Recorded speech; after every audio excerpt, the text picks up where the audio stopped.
citado na última aula, a gente estava finalizando o volume 3 e entrando no volume 4 de maneira bem natural. Mal deu de perceber que o futuro é possível, porque é absolutamente a continuação. Eu, embora já tenha citado a primeira lei de Ohm, resolvi escrever ela hoje para a gente fazer uma análise um pouco mais detalhada e já aproveitar no embalo e ver a segunda lei do cara. O cara aprontou duas. Eletrodinâmica, parte da eletricidade que as correntes elétricas, que as cargas elétricas podem se movimentar, por isso dinâmica. Primeira coisa, tem que olhar para esse circuitinho bobo, conseguir reconhecer os elementos e conseguir determinar o sentido real e convencional da corrente elétrica. Essas linhas são fios condutores, esse carinha é o resistor, que apresenta uma característica que é chamada resistência elétrica. Essa aqui é a fonte de tensão, ou a DDP, a diferença de potencial, certo? Seria a tomada ou a bateria. Mas interessante é pensar numa pilha e numa bateria de carro, porque a corrente é contínua. Quando a gente pensa numa tomada, a corrente é alternada e aí tem algumas diferençazinhas. Como é que é mesmo o sentido real e convencional? Pensou ali? Tá seguro? Deixa eu ver então. Larga a baguinha positiva, grandão é mais, pequenininho é menos, opostos se atraem, iguais se repelem. Para lá é a corrente convencional, sentido anti-horário, e o sentido real é o sentido horário. Beleza? Tranquilinho, galera? Os iguais se repelem, os opostos se atraem. Diz que um tal de Rutherford descobriu que são partículas negativas que se movem no fio. Merda! Dane-se o Rutherford, vou continuar escrevendo assim. E a galera ficou com a corrente até hoje nos livros. O cara, na hora de desenhar um circuito, desenha o sentido convencional, mesmo sabendo que os elétrons, a corrente real é no sentido oposto. Porque isso matematicamente não interfere em nada, certo? Já que todas as equações foram deduzidas a partir da corrente convencional, como não muda matematicamente nada, para que mudar? Bom, das experiências, os cientistas perceberam que uma ótima maneira de medir a resistência elétrica deste resistor era fazer a voltagem dividido pela intensidade de corrente. Então isso aqui é a definição de resistência elétrica.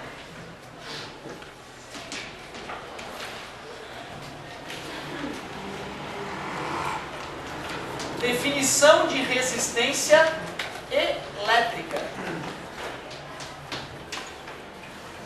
Já te contei, né, cara? Eu ficava revoltado quando o professor escrevia no quadro a palavra definição, me dava comichão. Que eu não conseguia compreender como assim. O cara chega lá e inventa. Né? Tu vê, cara, eu tinha dificuldade de compreender que tudo na vida é inventado. Carteira, por que chama de carteira? Tem uma história. Hoje é uma coisa tão normal que ninguém precisa mais falar o nome desse objeto. É carteira, todo mundo sabe, certo? E na física as coisas são assim. Quando o Galileu criou a ideia de velocidade, ele falava de velocidade e a galera achava, pô, esse cara comeu um cogumelo, ele tá mal? E depois de anos, todo mundo usa a palavra velocidade. Qual é a velocidade? Velocidade pra lá, velocidade pra cá. Tá entendendo? Passa a fazer parte da vida das pessoas, né? Então, alguém teve que inventar a maneira de medir a resistência que esse sujeito oferece à passagem de corrente elétrica. Então, uma ótima maneira de fazer esta medição é dividir a voltagem pela corrente elétrica. Como voltagem é volts e corrente elétrica é ampere, volt por ampere, a gente dá uma puxada no saco do cara e chama de ohm, que é o ômega maiúsculo dos gregos. Beleza? É a unidade de resistência elétrica. Eu já te falei que eu não gosto desse formato, eu prefiro V igual a R vezes I. Assim me parece mais prático em todos os casos. Né? Apenas uma operação já deixa uma das variáveis isolada. O que o Ohm escreveu então, que é de fato a primeira lei de Ohm? É aquela experiência que nós já fizemos algumas vezes. Quando dobra a voltagem, dobra a corrente. Quando triplica a voltagem, triplica a corrente. Aliás, quem é o medidor de voltagem? E o medidor de corrente? Amperímetro, muito obrigado. Usando voltímetros e amperímetros, nós vimos então que a grande imensa maioria dos materiais apresenta um comportamento linear, certo? Em relação à voltagem e à corrente. Então o Ohm escreveu: a corrente que percorre um resistor, antes não tinha a palavra ômega, A corrente que percorre um resistor é diretamente proporcional à tensão aplicada ao resistor. Só que eles descobriram que tem materiais que não obedecem à primeira lei de Ohm. Para não jogar a lei fora, eles acrescentaram essa palavrinha.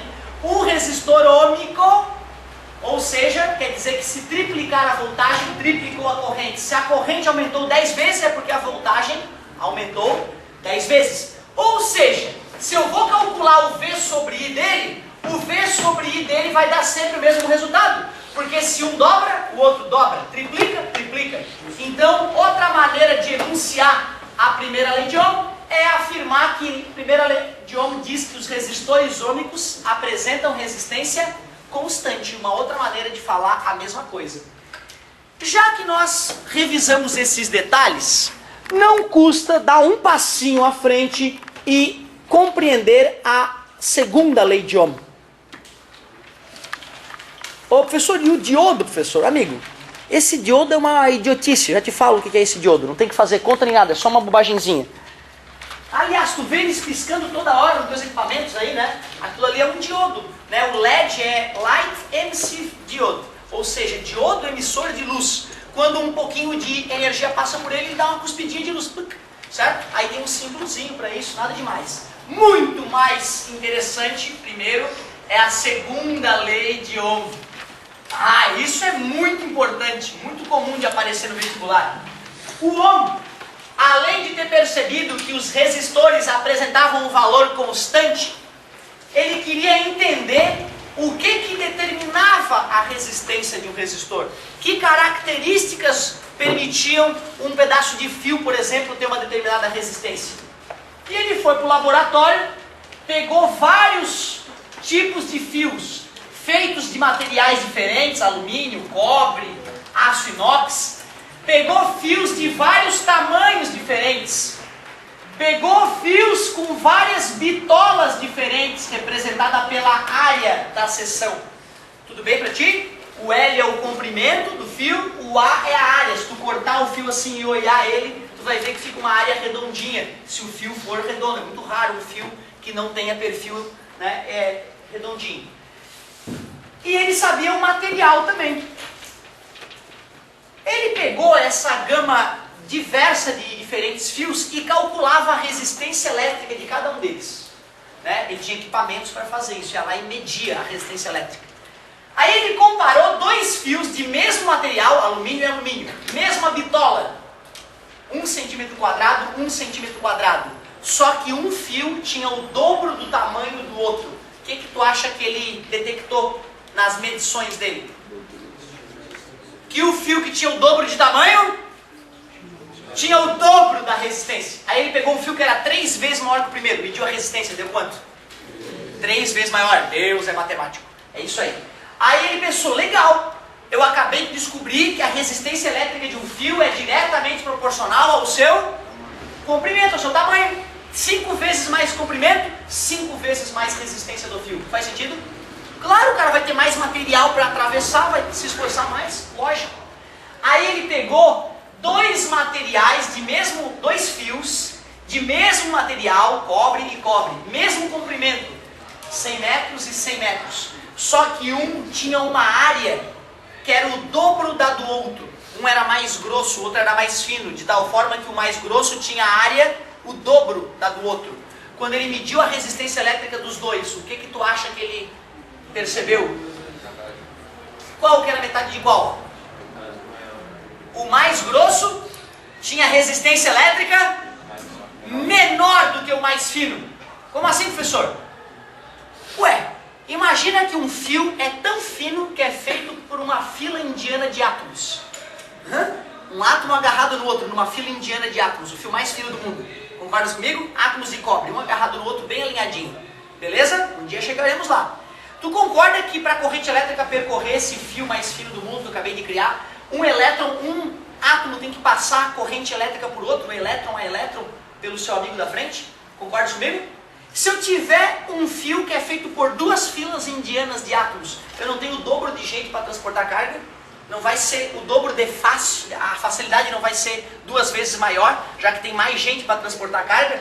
Ou seja, quanto mais grosso o fio, maior a quantidade de filas indianas de átomos para poder fazer esse transporte, ou seja, menor é a resistência elétrica. Professor, não gostei dessa tua ideia de frigideira de água. Eu viajei, desculpa. Vou tentar outra então. Um cano mais grosso não passa mais água do que um cano mais fino? Pronto, compara o fio com um cano. Quanto mais grosso é o fio, mais corrente elétrica pode passar por ele. Quanto mais grosso é um cano, mais água passa por ele. Beleza? Então pode usar essa ideia. Acabei de te mostrar de duas maneiras distintas que quanto maior a área da seção do fio, menor a sua resistência elétrica, é inversamente proporcional. E tu acha que fios de mesmo tamanho, de mesma bitola e feito de materiais diferentes apresentam a mesma resistência?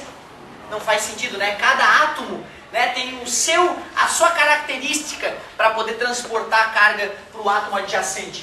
Então, o Ohm fez o seguinte: a resistência elétrica de um fio é diretamente proporcional ao comprimento, inversamente proporcional à área, mas também depende do material. Ele chamou a característica do material de resistividade elétrica. É a letra grega Rho. Essa relação matemática que mostra que a resistência elétrica de um fio é diretamente proporcional ao produto do tamanho do fio pela resistividade do material e inversamente proporcional à área da seção do fio. Esta relação é conhecida como segunda lei de Ohm. Uma pergunta interessante, que é rara de aparecer no vestibular, mas que a gente tem que estar preparado para ela. Quando a gente vai fazer um cálculo de um circuito elétrico, a gente considera sempre que a resistência... Fica à vontade, amigo, fica à vontade. Fica à vontade. Natália, Gabriela, Franciele...